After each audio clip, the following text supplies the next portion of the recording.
کہ سیدنا ابوالعلا رحمۃ اللہ علیہ اپنی ایک خاص صفت کی وجہ سے سب سے زیادہ پہچانے جاتے ہیں، اور وہ صفت کیا تھی حضرت کی؟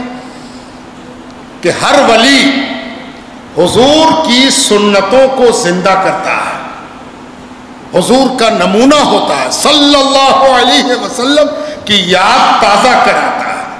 اور آپ جانتے ہیں کہ سرکار دو عالم کا فیضان یہ ہے کہ سرکار کی جس پر نظر پڑ گئی، نگاہ پڑی نہیں، ایک نگاہ ایمان کے نتیجے میں اس کو کامل بناتی ہے۔ ایک نگاہ پوچھا جائے کسی صحابی سے کہ آپ نے حضور کو کتنی دیر دیکھا؟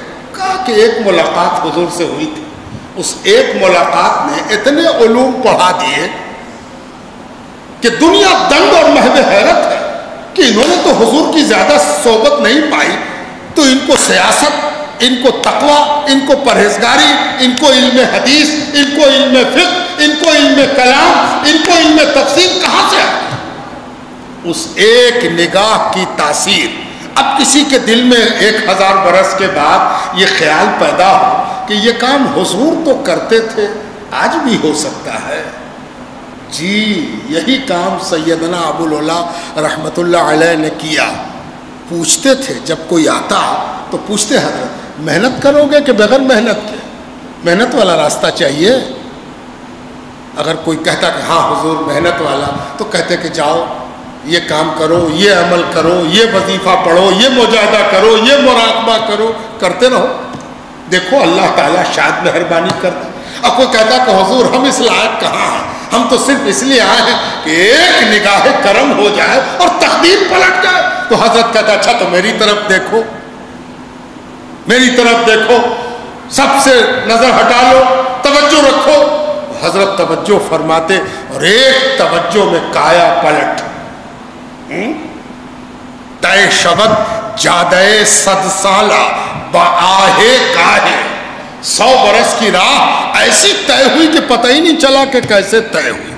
یہ سیدنا ابوالعلا رحمۃ اللہ علیہ ایک نگاہ کی تاثیر۔ آپ کہیے گا اصول تو بتا دیا، مثال نہیں بتایا، مثال بھی بتا دیتے ہیں 2 جملے میں۔ ایک بڑا نام ہے اعلیٰ حضرت حضور اشرفی میاں کا، کچھوچے شریف کی نادر شخصیت، مجدد کہلاتے ہیں وہ، اعلیٰ حضرت حضور اشرفی میاں۔ اشرفی میاں کا مطالعہ ہے، بڑے صاحب علم بھی ہیں، صاحب فیض باطن بھی ہیں، باکمال شخصیات میں سے ایک اعلیٰ حضرت مولانا شاہ احمد رضا خان فاضل بریلوی علیہ الرحمہ والرضوان ان کے قدردان ہیں، وہ ان کو اعلیٰ حضرت کہتے ہیں۔ تو اعلیٰ حضرت حضور اشرفی میاں کہتے ہیں کہ میرے علم میں ایک بات آئی کہ توجہ جو بزرگان دین کے ہاں ملتی ہے، اس میں ایک توجہ عینی توجہ کہلاتی ہے، جو آنکھ سے دی جاتی ہے، آنکھ سے آنکھ ملی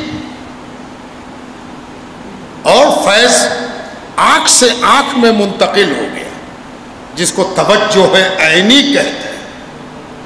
تو دل بڑا حریص ہوا۔ اچھا طالب علم اس کو پتہ چل جائے کہ ایک کتاب ہے تو وہ طالب علم ہی نہیں جس کو اس کتاب کی ہوس نہ ہو جائے، کھوج چلے کہ کہاں ملے گی، کیسے ملے گی، کیسے حاصل کرے۔ تو طالب علم کتاب کھوجتا ہو، طالب خدا ایسی نگاہ کھوجتا ہے کہ ایسی نگاہ بھی ہے، اچھا تو یہ نگاہ بھی ہے تو کہاں ملے گی، کہاں کھوجے، کدھر کھوجے، کوئی پتہ نہ بتا کہ وہ نگاہ ملے گی کہاں۔ عاجز آ گئے، پریشان ہو گئے، دیوانے ہو گئے کہ وہ نگاہ کہاں ملے گی، وہ نگاہ جو نگاہ نبوت کی تاثیر رکھتی ہو۔ پریشان ہو کے جب تھک گئے تو حضرت مخدوم اشرف جہانگیر سمنانی قدس سرہ العزیز کے مزار مبارک پر چلہ کش ہوئے، کہا حضور اب تو کوئی راستہ نہیں بتا رہا، اب آپ ہی بتا دیجئے کہ عینی توجہ کیسے حاصل ہو۔ ایک روز اس مجاہدے میں، اس مراقبے میں حضرت کی جانب سے کلام ہوا اور حضرت نے ارشاد فرمایا اے اشرفی جاؤ ابوالعلائیوں کے پاس، ابوالعلائیوں سے جا کے عینی توجہ سیکھ لو۔ حضور اشرفی میاں راستہ مل گیا تھا، ابوالعلائی شخصیت چاہیے جس سے فیضان حاصل کیا جائے اور عینی توجہ حاصل کی جائے۔ حضور اشرفی میاں کہاں جائیں؟ یہ بھی ایک بڑا دلچسپ موڑ ہے۔ کچھوچھا، پورب آئیے تو بہار اور پچھم بڑھیے تو آگرہ۔ آگرہ میں سیدنا ابوالعلا کا مزار مبارک، بیچ میں کچھوچھا اور ادھر بہار۔ حضور اشرفی میاں آگرہ نہیں گئے، کہاں آئے؟ بہار آئے۔ اور بہار آئے کس لیے آئے؟ ابوالعلائی فیضان کے لیے۔ اور جب بہار آئے تو کس شخصیت کے پاس گئے؟ جناب حضور حضرت سید شاہ امین احمد سبات بہاری فردوسی زیب سجادہ مخدوم جہاں کی خدمت میں گئے۔ ایک اور دلچسپ بات کہ فردوسی سلسلے کا پیر، فردوسیت کا تاجدار، اور اس کے پاس حضور اشرفی میاں جا رہے ہیں کہ ابوالعلائی فیضان، منعمی فیضان ہم کو عطا ہو۔ اور حضور اشرفی میاں اور ان کے بڑے بھائی حضرت اشرف میاں، دونوں کو جناب حضور شاہ امین احمد فردوسی منعمی ابوالعلائی رحمت اللہ علیہ سے منعمی ابوالعلائی سلسلے کی اجازت پہنچی اور توجہ عینی حاصل ہوئی۔